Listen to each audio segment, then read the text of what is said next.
Quand on a un énoncé de probabilité continue, on commence toujours par identifier la loi dont on parle et on la définit avec son intervalle, sa densité et ou ses paramètres.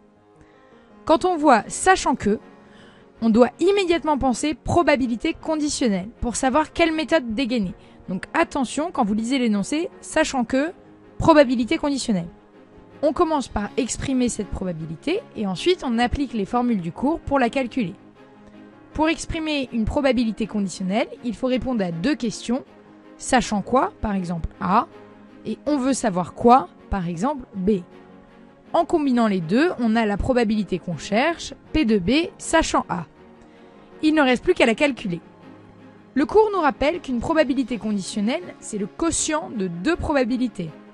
La probabilité de ce qu'on sait et de ce qu'on veut savoir, l'intersection de A et B, le tout sur la probabilité de ce qu'on sait déjà, A.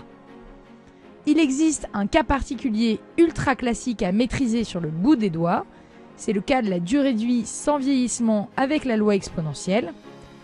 Le principe, si x suit une loi exponentielle de paramètre lambda, et qu'on cherche la probabilité que x soit plus grand que b, sachant que x est déjà plus grand que a, il suffit de calculer la probabilité que x soit plus grand que b moins a. C'est formulé un peu différemment dans le cours, mais ça revient au même. Maintenant, on sait calculer des probabilités conditionnelles avec des lois à densité, et la vie est belle.